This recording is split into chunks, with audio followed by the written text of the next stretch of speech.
This is the Anker Prime Docking Station, a beautiful all-in-one desktop solution with a screen on the front, which can connect to your laptop with a single cable, supports up to 3 displays, and can provide charging and data transfer as well. On paper, this is an incredible product.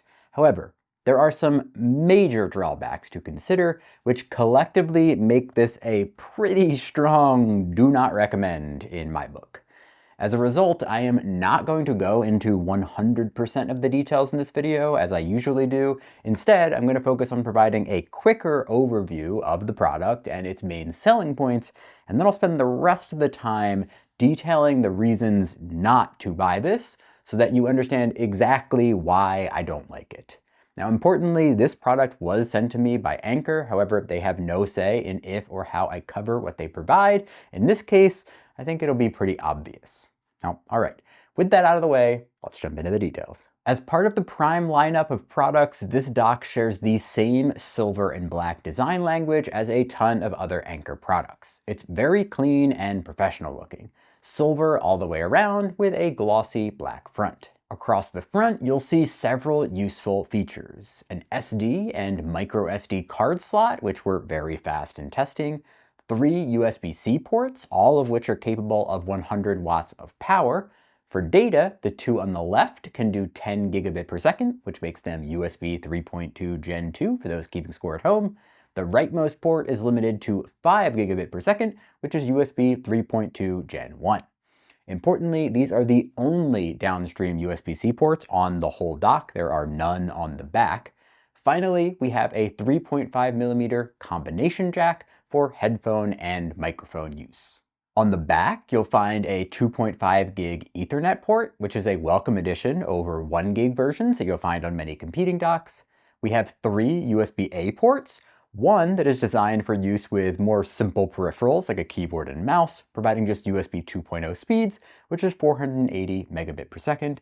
The other 2 are more capable 5 gigabit per second ports, which is the same as that Gen 1 USB-C port on the front. But on USB-A ports, you also might see this called super speed, if you're familiar with that term. These all have pretty minimal power capabilities, just 2.5 watts for the slower one and 4.5 watts for the faster ones. Finally, there are 3 ports for displays. 2 HDMI 2.0 ports, which can achieve 4K at 60 Hz, and a single DisplayPort 1.4 port, which can achieve 8K at 60 Hz. Importantly, these are the only display outputs. The USB-C ports that you have on the front do not support DisplayPort Alt mode. The only remaining ports on the back are your upstream USB-C port, which connects to your laptop, and the power port for the dock itself. On that last one, this dock does include a built-in power supply, so the power cord doesn't include a large brick that you've got to stash somewhere when you set your dock up, but that also means that there is a cooling fan inside, which can be audible at times.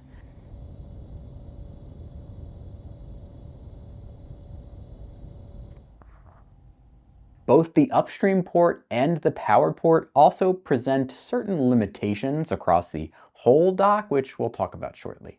The last thing of note for this overview is the control knob on the right side. It's used to interact with the screen on the front, which allows you to see the date and time as a screensaver, but also has screens detailing power output to each of the ports, including to your laptop.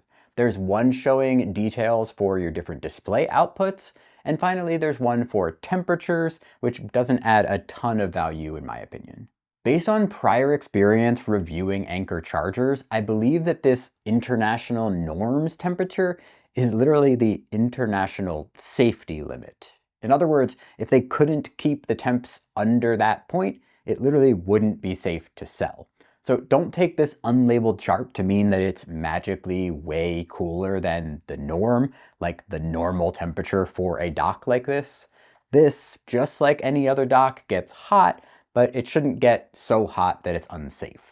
In normal extended use while testing with a couple of displays connected and some basic charging, it never got more than warm to the touch, so I wasn't worried. I also didn't hear those fans kick up to a really high level. They were always pretty quiet. So now that we know the basics, what are the main selling points here?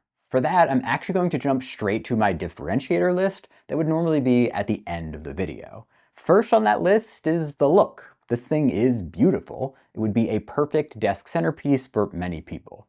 The display on the front is useful. Controlling it is simple and intuitive with the control knob, and there's even more information available if you chose to install the Anker Dock Manager computer application, which I installed to check out and to ensure that I had the latest firmware in my testing, but otherwise I won't be covering it in detail. The fact that the host port is on the back is another plus.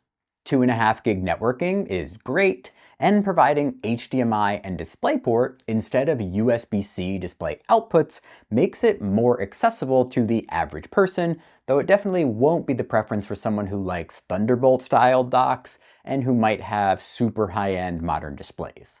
Finally, the last benefit is a big one, but it's a little bit complicated as well. It's triple display capabilities, even for Macs. Now, this is a huge deal and is really the biggest selling point for this device. Many Macs out there can only handle 1 or 2 displays at a time. They are directly limited by Apple, as you can see on this support page. I did my testing with an M4 Pro MacBook Pro, which only allows 2 external displays. However, I was 100% able to get 3 monitors working with this Anker dock. Unfortunately, the how for this brings us straight into our deal breakers, or in this case, my reasons not to buy this dock. First of all, since there are Apple-imposed limitations on the number of displays used, the only way around that is with software, specifically DisplayLink software, which is my first deal breaker. This is a separate software application, not one made by Anker, that must be downloaded and installed on your computer. It uses compression methods to decrease the amount of bandwidth needed to send video signals to the dock. The dock then decodes it and sends it to the display.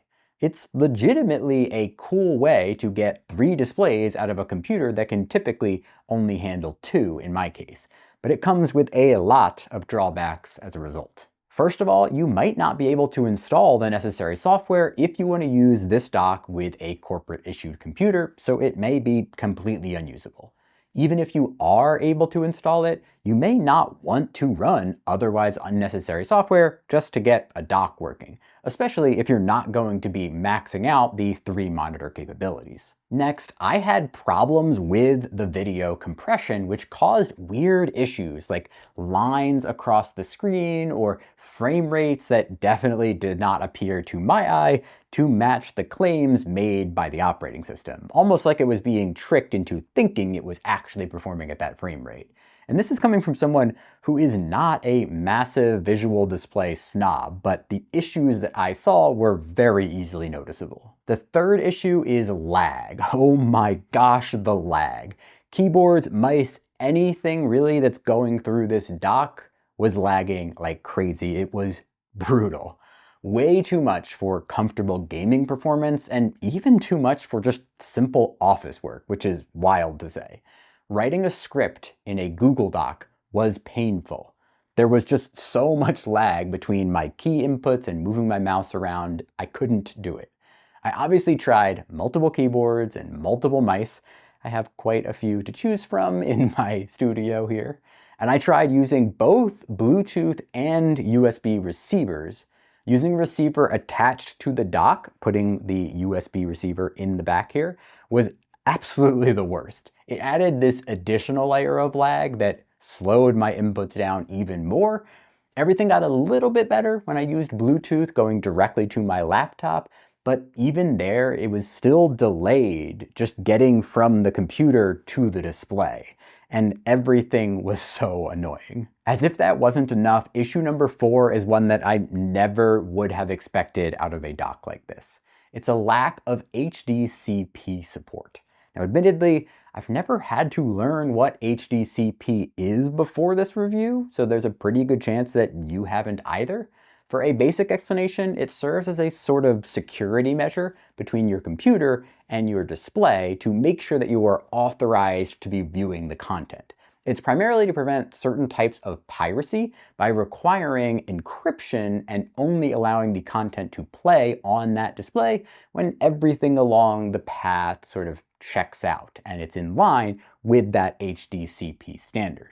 So what do you miss out on without this? Just the ability to stream content from places like Netflix, Hulu, Disney+, Apple TV, etc. It's pretty wild, actually. Your content will work perfectly fine, and then as soon as you connect your computer to the dock, the screen goes black. You can still hear audio, but nothing is visually there. So to recap, you must install the DisplayLink software. You may get issues with display quality as a result of the compression that occurs to make it all work. You will likely encounter some type of lag, possibly brutally slow, crippling lag. And finally, if you want to watch a big streamer or other content that relies on that HDCP, you'll be out of luck. You might not need any more reasons not to buy beyond that, but here's a couple more. Remember earlier when I said that there were limitations resulting from the power and upstream USB-C port? Well, here they are. First, the upstream port to your laptop can charge at 140 watts, which is great, but it's not a Thunderbolt port like a lot of similar docks use, nor can it achieve Thunderbolt-like speeds. It's limited to 10 gigabit per second, just like the USB 3.2 Gen 2 speeds we saw on some of the front-facing USB-C ports. That means that your entire data throughput could be saturated by a single one of those ports in the front. And that doesn't even include your display data that's going over that same cable. Now granted, the display data is compressed, so it doesn't take up as much bandwidth as usual, but it's going to have an impact. You're simply not going to be able to use this as a true workhorse of a dock with data transfers and things like that, due simply to the limitation of the connection to your computer. The second limitation is overall power. I just mentioned that 140 watt port for your laptop, and earlier we saw multiple 100 watt ports on the front. In total, the port maximums add up to around 450 watts. However, the overall power to this device from the wall is limited to 160 watts. That's a pretty substantial bottleneck. 160 watts will be plenty for many people's needs. In fact, it's the same as this Anker Prime power brick that I reviewed previously, video linked in the description. But as you evaluate this dock, just remember that 160 watts is the important number to remember, not the per port maximums, because you're probably not going to be able to achieve all of those in reality. So as you can probably see, there are a lot of reasons why this dock will not work for certain people. If you're someone who likes to game, the lag is going to be a killer. If you want to use this for entertainment, those streaming restrictions will definitely come into play. If you need a high quality connection for creative work to make sure that the display looks great, the compression process might cause you some issues. If you want to hook up a corporate laptop, you may not be able to download the DisplayLink software. Ultimately, I basically ran out of common use cases where this product would actually work for someone. That's why I wrote this video the way that I did, because I genuinely don't think that this product is good for just about anyone. The only exception is that if you absolutely need 3 displays out of your otherwise restricted Mac, and if you're willing to take all of those other sacrifices along with it. But even if you can get past all the DisplayLink associated issues, the bottlenecked data rates, and the bottlenecked power capabilities, there is still the price. This dock has an MSRP of $300 and typically sells for a final price in the mid 200s. This is cheap relative to the best Thunderbolt 5 docks on the market today, but it's still a lot to spend on something with so many potential issues. Now, since I've made it clear that I don't think you should buy this dock, here are a few alternative options to consider.